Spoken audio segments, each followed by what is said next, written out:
حضرت سیدنا امام علی مقام کو جب بہت زیادہ کہا گیا نا تو امام حسین رضی اللہ تعالیٰ انہوں نے فرمایا چلو میں ایک کام کرتا ہوں، مسلم بن عقیل کو بھیجتا ہوں، حضرت علی کے بھتیجے ہیں، امام حسین رضی اللہ تعالیٰ عنہ کے چچا کے بیٹے ہیں، حضرت عقیل کے صاحبزادے مسلم بن عقیل بڑے سمجھدار آدمی تھے، معاملہ فہم تھے، بڑے جری تھے، اتنا زبردست مشورہ کم لوگ دیتے ہیں جتنا حضرت مسلم بن عقیل دیتے تھے۔ ان کو بھیجا گیا کوفے۔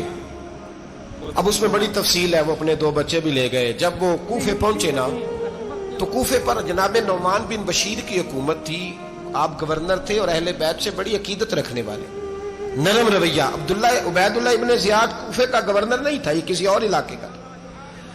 جب آپ وہاں پہنچے تو نعمان بن بشیر نے دیکھا کہ حضرت مسلم بن عقیل آئے ہیں تو لوگ دوڑے ان کی بیعت کرنے، بھاگے، اتنے لوگ جمع ہوئے کہ ایک دن میں 17,000 آدمی نے بیعت کر لی۔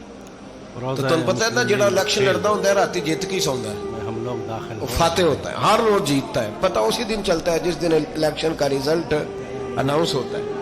17,000 آدمی ایک دن آیا۔ اب وہ جو امام مسلم بن عقیل کے وہاں نعرے لگانے والے تھے، کہنے لگے حضور یہ پہلے دن کی کارکردگی ہے، 2-4 دن میں دیکھیے کیا ہوتا ہے۔ 2-4 دن میں کیا ہوا، 40,000 آدمی نے بیعت کر لی۔ اب وہ 40,000 بندہ تیار ہو گیا۔ ادھر سے جو یزید کے وفادار تھے انہوں نے خط لکھا یزید کو کہ تو نے بڑا نرم آدمی گورنر بنایا ہے اور 40,000 بندہ چلا گیا حسین کی طرف، اگر ایک دن مسلم بن عقیل اور رہے تو جو تمہارا گورنر بیٹھے ہیں نا جناب نعمان بن بشیر، ان کو گورنر ہاؤس سے نکال کے مسلم بن عقیل قبضہ کر لیں گے، تو چپ کر کے بیٹھا ہے۔ یزید بڑا تیز تھا، اس نے ایک آدمی گھوڑے پہ دوڑایا۔ عبید اللہ ابن زیاد ایک اور علاقے کا گورنر تھا پر بڑا ظالم سا بدماش تھا، بڑا سخت گیر آدمی تھا۔ اس کو کہا کہ تو پہلے ایک صوبے کا گورنر ہے، جا تجھے دوسرا صوبہ بھی دیا۔ اس طرح کار فوری طور پہ کوفے پہنچ اور جا کے مسلم بن عقیل کو گرفتار کر، جو آدمی ان کا ساتھ پھر بھی دے اسے قتل کر دے۔ اس نے کیا کیا، وہ آدھی رات کو آیا، منہ چھپایا، جبہ پہنا، لوگ سمجھے امام حسین آ گئے۔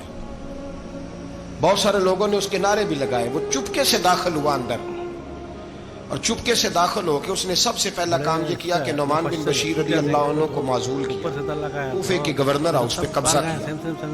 پھر اس نے اسی وقت سوئے ہوئے سرکردہ لوگ، جس طرح ایک گاؤں کا چودھری دوسرے کا محلے میں قبیلوں کے جو لوگ تھے چودھریوں کو بلایا، کچھ کو سزائیں دی، کچھ کو سخت کہا، کچھ کو ان کے عیب گنوائے کہ وہ تمہارا فلانا مسئلہ پھر خراب کر دوں گا، بلیک میل کیا۔ صبح ہونے تک حالات اگر تم نے میرے قابو میں نہ کیے تو یاد رکھنا بڑا مشکل ہوتا ہے حق پہ کھڑا ہونا، بڑی چیزیں لوگوں کو یاد آتی ہیں، اللہ جانتا ہے۔ پہلے کچھ ہوتا ہے، بعد میں معاملہ کچھ ہوتا ہے۔ حضرت مسلم بن عقیل کے ساتھ جس دن عبید اللہ ابن زیاد آیا 40,000 کا لشکر تھا۔ اگلے دن صبح ہوئی، اگلے دن تو یہ حال ہو گیا کہ آپ جب کوفے کی جامع مسجد میں زور کی نماز کے لیے گئے تو 5-7 ہزار آدمی نماز پڑھنے آیا، اور جب مغرب کا وقت آیا تو لوگوں نے چند ہزار لوگ رہ گئے، نماز کی نیت باندھی۔ ایک مسئلہ بھی سمجھ میں آئے گا، لوگوں نے نماز کی نیت باندھی تو حضرت مسلم بن عقیل امامت کر رہے ہیں، ہاتھ باندھے ہوئے ہیں، تو بہت سارے لوگوں نے پیچھے ہاتھ چھوڑ دیا۔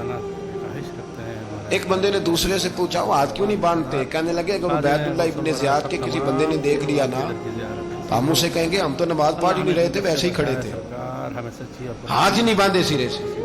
جب نماز کی امامت باندھی تو 10-11 صفیں تھیں۔ جب مسلم بن عقیل رضی اللہ تعالیٰ عنہ نے سلام پھیرا تو پیچھے بندہ ہی کوئی نہیں تھا۔ حضرت مسلم بن عقیل کو گرفتار کیا گیا۔ عرب کا رواج تھا دشمن کو سخت سزا دیں تاکہ باعث عبرت بنے۔